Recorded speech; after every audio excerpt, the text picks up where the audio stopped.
अगर वाकई कोई आपकी आवाज बनकर पार्लियामेंट में भी गूंजता है या टीवी की डिबेट्स में गूंजता है या पब्लिक में गूंजता है तो वो कोई और नहीं, मेरा आपका सदर जनाब बैरिस्टर असदुद्दीन ओवैसी साहब है। मालेगांव के मुफ्ती इस्माइल कासमी साहब और आपके अपने दुनिया के चहीते आमदार फारूक साहब असेंबली के बाहर खड़े थे और एहतजाज कर रहे। दिल मेरा नरम है, दिमाग थोड़ा गर्म है, बाकी सब मेरा अल्लाह का करम। अस्सलाम वालेकुम रहमतुल्लाहि व बरकातुहू। डायस पर तशरीफ फरमा ऑल इंडिया मजलिस इत्तेहादुल मुस्लिमीन महाराष्ट्र के working president doctor Ghaffar Qadri sahab, Maharashtra विधानसभा के दमदार आमदार जनाब फारूक शाह साहब, डॉक्टर खालिद परवेज साहब, कुणाल खराट साहब, सोशल मीडिया में बहुत ही एक्टिव रहे मेरे दोस्त रफत साहब, मुफ्ती साहब के साहबजादे, नए निर्वाचन हमारे डिस्ट्रिक्ट धुलिया के प्रेसिडेंट मुल्ला साहब, तमाम कॉरपोरेटर्स और धुलिया शहर की और मुख्तलिफ जगह से आए हुए मजलिस इत्तेहादुल मुस्लिमीन के तमाम हमारे चाहने वाले, सबसे पहले तो मैं आज अपनी जानिब से मौलाना कलीम साहब और शमशुरदार साहब को खिराज अकीदत पेश करना चाहूंगा। शमशुरदार साहब तो मेरे साथ थे गुजरात में, हम सब साथ में वहां से निकले धुलिया आने के लिए। वो धुलिया है, मैं अपने घर मुंबई चला गया और इत्तेफाक से दूसरे दिन ये पता चला कि शमशुरदार साहब का इंतकाल हो गया। तो अल्लाह मौलाना कलीम साहब को, शमशुरदार साहब को जन्नतुल फिरदौस में आला से आला मकाम दर्जात बुलंद फरमाए, उनकी मगफिरत फरमाए और उनके तमाम घर वाले को सब्र दे। और हम ये कहना चाहते हैं इस प्लेटफॉर्म से कि हम उनके घर वालों के साथ हमेशा साथ में खड़े हैं। आज का ये जो कार्यकारी मेड़ावा है धुलिया शहर में, ये एक बहुत ही कामयाब स्टेप मजलिस इत्तेहादुल मुस्लिमीन का है इस डिस्ट्रिक्ट के लिए, जो डॉक्टर फारूक शाह साहब ने लिया। चुनाव जीतने के बाद फारूक शाह साहब जिस तरह से एक्टिव रहे, मैं समझता हूं शायद ही कोई एमएलए इस तरह से अपने क्षेत्र में एक्टिव रहा हो, क्योंकि हमने सोशल मीडिया में भी देखा। पर हुआ ये कि कोविड आ गया, लॉकडाउन लग गए, उस दरमियान में भी अपने लोगों के बीच में रहकर जो उन्होंने काम किया वो बेहद तारीफ काबिल है। देखिए, जीतते तो हर इंसान है, मगर आने के बाद काम करना भी बहुत जरूरी है। ये जमात की एक खुसूसी चीज है कि जो हम चुनाव के पहला बोलते हैं कि अगर आपने हमको हमारी आपकी मोहब्बत से नवाजा, आपने अगर हमको अपनी दुआओं से नवाजा, तो इंशाअल्लाह ताला हम अपना वादा पूरा करेंगे और जो जो काम हम आपके सामने लेकर आएंगे वो करेंगे आपका। और जनाब फारूक शाह साहब ने उसकी शुरुआत की और काम को अंजाम देते हुए आगे बढ़ते जाए। धुलिया की आवाम का मैं तहे दिल से शुक्रिया अदा करना चाहता हूं कि उन्होंने मजलिस इत्तेहादुल मुस्लिमीन पर भरोसा किया और मजलिस इत्तेहादुल मुस्लिमीन को 2019 के चुनाव में यहां से कामयाब किया और फारूक शाह साहब को जिताया। कामयाबी बढ़ते गई, वक्त आगे चलता गया, हमारे कॉरपोरेटर्स जीतते गए। परसों रिजल्ट आया कि यहां से हमारे 5 ग्राम पंचायत के अंदर जो नुमाइंदे थे वो भी चुनाव जीत गए। तो ये जीतने का सिलसिला जो चला आ रहा है, मैं समझता हूं इसको हमको जारी रखना चाहिए और इसको जारी रखने के लिए काम बहुत जरूरी है, क्योंकि हमारा काम हमारी पहचान है। आज हम जो सब ये इकट्ठा हुए, जमा हुए, एक ही मकसद है कि किसी न किसी तरह हम हमारे कायद जनाब बैरिस्टर असदुद्दीन ओवैसी साहब की ताकत को मजबूत करें, मजलिस को मजबूत करें और जो लोगों को इतने बरसों से एक तलाश थी कि हमारे पास भी हमारी कोई एक जमात हो जिनको हम अपना कह सके, जो हमारे लिए खड़े हो, जो हमारा काम करे। वो एक सपना हमको पूरा करना।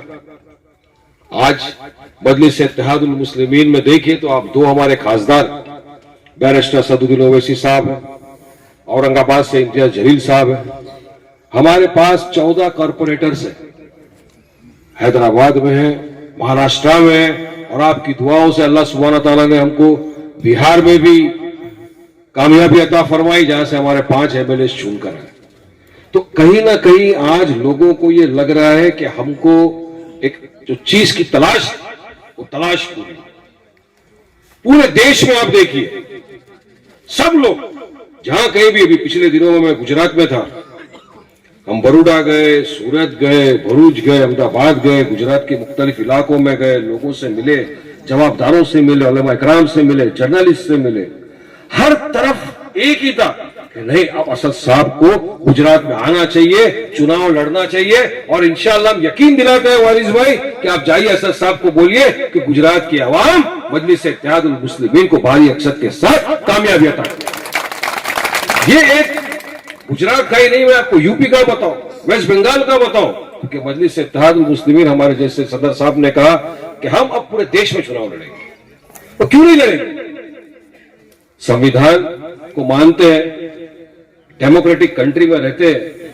डेमोक्रेसी ने जितना अधिकार भाजपा को दिया है, जितना अधिकार कांग्रेस को चुनाव लड़ने का दिया है, जितना अधिकार राष्ट्रवादी को दिया है, उतना ही अधिकार मजलिस इत्तेहादुल मुस्लिमीन को भी दिया है। तो हम चुनाव लड़ेंगे, और इंशाअल्लाह मुझे अल्लाह की जात से बिल्कुल उम्मीद है कि हम भारी अक्सरियतों के साथ पूरे देश में जीतेंगे। और आने वाले वर्षों में आप खुद देखना कि पूरे देश भर में मजलिस इत्तेहादुल मुस्लिमीन का नाम एक आगे ही आगे बढ़ता रहेगा, आगे ही आगे। मगर याद रखना, जब से हमने चुनाव लड़ने का फैसला किया है, तो काफी ये जो सो कॉल्ड सेक्युलर पार्टीज थी इतने वर्षों से, उनके पेटों में दर्द शुरू हो गया है।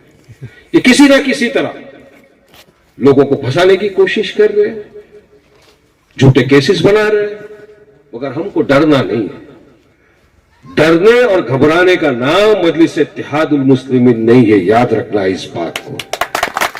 ये एक जरूरी जमात है जो अपने हक के लिए लड़ती है, अपने संविधान के अंदर, संविधान के दायरे में रहकर अपनी बात को आवाम के बीच में पहुंचाती है, इस जमात का नाम। क्योंकि आज अगर देश भर में कहीं भी कोई प्रॉब्लम है, कोई सरकार के विरुद्ध बात करना है, तो ये सेक्युलर पार्टी जो अपने आप को बोलते थे, ये नहीं करते, ये काम नहीं करते।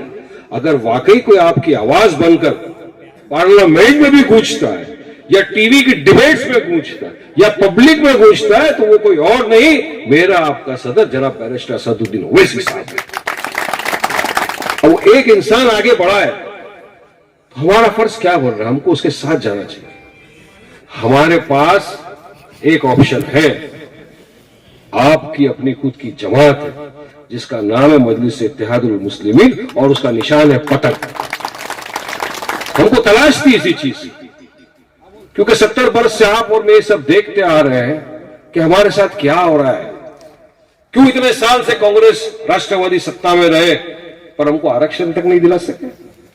आज रिजर्वेशन के लिए भी अगर कोई लड़ रहा है, तो पिछले असेंबली के सेशन में मैंने देखा कि हमारे दोनों एमएलए, मालेगांव के मुफ्ती इस्माइल कासमी साहब और आपके अपने दुनिया के चहीते आमदार फारूक साहब असेंबली के बाहर खड़े थे और एहतजाज कर रहे। तो ये होता है ना, जब अपने नुमाइंदे जब चुन के जाते हैं, तो उनको दर्द होता है कि नहीं, क्यों मैं लड़ूंगा अपने लोगों के लिए, जिन्होंने मेरे पे भरोसा किया, विश्वास किया, मैं उनकी आवाज दूंगा। और रिजर्वेशन के लिए फाइट करो तो मजलिस इत्तेहादुल मुस्लिमीन लड़ रहा है हर तरफ। आज आप देख लो, एक इंपेरिकल डेटा आप खुद चेक कर लो कि 70 साल से हम जिन लोगों पर विश्वास करते हैं, भरोसा करते हैं, जिनको हम वोट देते हैं, उनके राज्य में क्या हुआ कि आज भी महाराष्ट्र का जो मुसलमान है, अब तो दलित वर्ग से भी पिछड़ा हुआ हो गया है। आज भी हम सोशली बैकवर्ड है, इकोनॉमिकली बैकवर्ड है, एजुकेशन में पीछे है। किसकी वजह से? हमने तो इन पर भरोसा करके वोट दिया, मगर नहीं, इन्होंने कभी हमारे लिए कुछ नहीं किया, आगे बढ़ने का हमको मौका ही नहीं दिया। आज पॉलिटिकल एम्पावरमेंट क्या है कौम में, आप देखिए, बताइए मुझे। कुछ नहीं, फिसल एकदम सिफर। क्या है पॉलिटिकल एम्पावरमेंट? जब तक कौम के नुमाइंदे पॉलिटिकल एम्पावर्ड नहीं होते, जब तक कॉर्पोरेटर्स नहीं बनते, एमएलएस नहीं बनते, ग्राम पंचायत में नहीं जीतते, आगे नहीं आते, जब तक वहां का उद्धार नहीं होता, वो कौम आगे नहीं बढ़ती। इन्होंने कभी बढ़ने नहीं दिया। और आज आपकी दुआओं से महाराष्ट्र के अंदर मजलिस इत्तेहादुल मुस्लिमीन के 98 ग्राम पंचायत में लोग जीते, 98 अपने आप में एक बड़ी बात है। आज रूरल महाराष्ट्र के अंदर भी हमारी एक शनाख्त बनती जा रही है, एक पहचान बनती जा रही है। और आज सिर्फ महाराष्ट्र के नहीं, पूरे देश भर के हमारे जो नॉन मुस्लिम हिंदू भाई बहन है वो भी हमारे साथ जुड़ रहे हैं। दलित समाज के भाई बहन हमारे साथ जुड़ रहे हैं। देखिए, गुजरात के अंदर हम गए तो वहां पर जो बीटीपी के प्रेसिडेंट है छोटूभाई वसावा, ट्राइबल बेल्ट के दिग्गज नेता, 7 टर्म एमएलए, उनका बेटे भी वहां के एमएलए, आज वो भी हमारे साथ गुजरात में जुड़ के चुनाव लड़ रहे हैं। यूपी के अंदर आप देखिए हमारे साथ ओपी राजभर साहब, वो हमारे साथ मिलकर चुनाव लड़ने के लिए तैयार। बिहार में हमारे साथ गठबंधन के अंदर यादव आए, सब लोग आए। तो मतलब आज जो मजलिस इत्तेहादुल मुस्लिमीन है, एक ऐसी जमात बन के उभर रही है जो सिर्फ मुसलमान ही नहीं बल्कि तमाम उन लोगों के साथ, तमाम उन लोगों का काम करना चाहती है जिनके साथ 70 साल से कभी न्याय नहीं हुआ, कभी इंसाफ नहीं हुआ जिनके साथ। ये वजह है कि आज हमारे साथ सब लोग आके मिल गए। मुझे टीवी के डिबेट्स में काफी टाइम पूछा जाता है, अरे आप तो खाली मुसलमान के लिए बोलते हैं। बिल्कुल, बेशक मुसलमानों की तो आवाज अब थे ही है और रहेंगे इंशाअल्लाह ताला, मगर आज हम पूरे देश की दलितों, मजलूमों की, हमारे हिंदू भाई बहनों को भी जिनके साथ इतने साल से इंसाफ नहीं है, उनकी भी हम आवाज बन के ऊपर रहे। वो हम पे भरोसा रख रहे हैं इतना, और ये भरोसा बैरिस्टर असदुद्दीन ओवैसी साहब के ऊपर है, मजलिस इत्तेहादुल मुस्लिमीन के ऊपर है। अगर आज वारिस पठान अपना नाम लिख दे तो कुछ नहीं होगा जब तक वारिस पठान के साथ ऑल इंडिया मजलिस इत्तेहादुल मुस्लिमीन नहीं लिखा जाएगा। यार, ये मेरी शनाख्त नहीं है, मेरे साथ जो बैरिस्टर असदुद्दीन ओवैसी साहब की पार्टी है ऑल इंडिया मजलिस इत्तेहादुल मुस्लिमीन, ये पावर उसका है जो आज आपके सामने खड़े होकर आपसे बोल। याद रखना, अल्लाह जिसको इज्जत देना चाहता है उसकी मिसाल की क्या औकात की मुझे इज्जत है। मेरे फोटो डालने से क्या मेरी इज्जत बढ़ जाएगी, या मेरा फोटो नहीं डालने से क्या मेरी इज्जत घट जाएगी? नहीं, वो तो इज्जु मन तशा, वो तो जिल्लु मन तशा। याद रखना इस बात, इज्जत का देने वाला अल्लाह है, इज्जत का नहीं देने वाला। कि चाहे मैं हूं या डॉक्टर गफ्फार कादरी साहब हो या फारूक साहब हो या कोई भी, हम सब आखिर में तो मजलिस इत्तेहादुल मुस्लिमीन के कार्यकर्ता ही है ना। हम तो काम करने आए हैं लोगों को, और लोगों का काम करने वाले कोई कार्यकर्ता बोलते हैं। एक जमात का एक नेता हो, अगर सब नेता बनने लग जाएंगे तो क्या होगा? क्रिकेट की टीम में कैप्टन एक ही होता है ना, जो टॉस उड़ा के आता है, बाकी प्लेयर पीछे भी अच्छे होते हैं। इसका मतलब ये नहीं कि कम ज्यादा, मगर नहीं, याद रखना एक बात, एक लीडर है अपना जिसका नाम है बैरिस्टर असदुद्दीन ओवैसी साहब और अकबरुद्दीन ओवैसी साहब, और हमको उनकी लीडरशिप के अंडर में रहकर काम करना। देखिए, हमारा कार्यकर्ता बेड़ा हुआ है, हम अब साहब मिल के बैठे, इसलिए मुझे अपनी पार्टी के प्रोटोकॉल बताने की जरूरत पड़ रही। और आप बोलोगे मैं मेरी स्पीच से क्यों हट गई? स्पीच में बहुत भी दे सकता हूं और ऐसी स्पीच दे सकता हूं कि टीवी पे शाम को आ जाएगा, लेकिन नहीं बोलूंगा। फिलहाल कार्यकारी बेड़ा हुआ है, इसलिए थोड़ा सा आपस की बात है, घर में रह के बात हो जाती है, घर की बात घर में अच्छी बात है। बाद में बहुत वक्त मिलेगा, अभी तो बहुत चुनाव आने वाले, आपके बीच में आएंगे। फिर फोटोबाजी में मत जाओ, काम दिखाओ, तुम्हारा अपने आप फोटो छप जाएगा। काम करो, लोगों का ऊपर वाला देख रहा है, उसको किसी के फोटो की जरूरत नहीं है। याद रखना इस बात। हम लोग बस आपस में यही भिड़ते हैं। ये आज पार्टी आगे बढ़ रही है, सोशल मीडिया, यहाँ पे सोशल मीडिया की टीम को भी अपॉइंट किया गया है। मैं चाहूंगा कि आप एक्टिव रहो, जो काम हो रहा है दुनिया शहर में, महाराष्ट्र शहर में, उसको अपने मोबाइल्स के जरिए तमाम मुख्तलिफ लोगों तक पहुंचाओ। कुछ मुख्तलिफ जो पार्टियां हैं आज आगे आने का, उसका मकसद यही है कि उनका सोशल मीडिया बहुत एक्टिव है। तो हमारे पास भी सोशल मीडिया के जाइंट्स है, हमारे पास तो सबके पास 2-2 मोबाइल है। अब वो तो एक हाथ लेके घूमते हैं, लेकिन मैं तो देख रहा हूँ 2-2, 3-3 मोबाइल लेके निकालते हैं। भाई ये भी एक है ना छोटा, यहां से भी एक निकालते हैं। सब मोबाइल को यूज करो पार्टी के आगे बढ़ाने में, एक दूसरे के काम को आगे बढ़ाओ। क्योंकि देख लो, हमारे इसमें सबसे बड़ी खूबी क्या है पता है? कि अगर मुसलमान को कोई हरा सकता है तो मुसलमान ही हराता है भाई। मैंने तो कहीं बोल दिया था तो एक बवाल मच गया था। मैंने बोल दिया था, ऐसा ही मस्ती मजाक के अंदर बोल दिया था कि यार मुसलमानों को तो कोरोना नहीं होगा। किसने बोला? क्यों बोला? यार कोरोना तो हाथ मिलाने से होता है ना। हमारे यहाँ हाथ मिलाने का रिवाज थोड़ी है, टांग खींचने का रिवाज। वो चल गया, मस्ती है। मगर मैं जानता हूं कि हम सब मिलकर एक दूसरे के कांधे से कांधा मिलाकर अगर काम करेंगे तो हम अपनी पार्टी को बहुत बुलंदी पर लेकर चले जाएंगे। और आप पे हम पे ज्यादा जवाबदारी है क्योंकि हम महाराष्ट्र में, आप धुलिया में हो, डॉक्टर साहब मालेगांव से आए, मैं मुंबई से हूँ, कादरी से डॉक्टर गफ्फार कादरी साहब औरंगाबाद से, हम सब महाराष्ट्र के लोग यहाँ मिलकर बैठे। हमको भी दिखाना है महाराष्ट्र के अंदर। आज हमारे पास 2 एमएलए, कल अगर हम इसी तरह मेहनत किए आगे बढ़े तो इंशाल्लाह हमारे एमएलए बढ़ सकते हैं। आज ग्राम पंचायत में हमारी एक पकड़ आ गई, आज समझ लो हमारे पास कॉर्पोरेशन बढ़ जाते हैं। और जब महाराष्ट्र के अंदर अगर मजलिस के ज्यादा एमएलए कॉर्पोरेटर बढ़ते हैं तो एक आवाज बुलंद होती है जिसका इफेक्ट पूरे देश में पड़ता है। और पूरे देश में अगर हम सबको ऐसा है कि मजलिस इत्तेहादुल मुस्लिमीन को हमको आगे बढ़ाना है तो हमको याद रखो मेरे भाइयों, इकट्ठा होकर, एक होकर, बिना ईगो रखे, पार्टी के प्रोटोकॉल को फॉलो करके काम करना पड़ेगा। मजलिस जानी जाती है अपने काम से, जिसका हमारा तो स्लोगन ही है, our work is our identity. तो मैं फिलहाल आपसे सिर्फ इतनी बात रखना चाहूंगा, ज्यादा वक्त नहीं है मेरे पास क्योंकि मुझे आने में देर हो गई, काफी ट्रैफिक था। मेरे पीछे भी कुछ लोग बोलना चाहेंगे। आज इतना है क्योंकि चुनावी सभा नहीं है, एक कार्यकारी मेला हुआ है। तो हमारी जो यूथ टीम है उससे भी मैं रिक्वेस्ट करूंगा कि आप भी एक्टिव हो जाइए, काम करिए लोगों का। आज जिनको नए नए चुना गया है सबको हार फूल पिला दिए। मैं चाहता हूं कि आप ऐसा काम करो कि आपके ऊपर फूलों की बरसात हो। अरे जुड़ रहे हो, डॉक्टर साहब का बोलना है कि वारिस भाई वाकई में महाराष्ट्र की आवाम में एक जोश जज्बा है जमात के लिए। एक लाइन दिखाओ किस तरह आगे बढ़े, बस वो लोग काम करने के लिए तैयार है। और इंशाल्लाह मुझे यकीन है डॉक्टर साहब की आपकी मेहनत रंग लाएगी और लोग वाकई में महाराष्ट्र के अंदर नहीं पूरे देश के अंदर मजलिस इत्तेहादुल मुस्लिमीन का साथ देंगे। और हम और आप सब मिलके बैरिस्टर असदुद्दीन ओवैसी साहब की ताकत को मजबूत करेंगे इंशाल्लाह।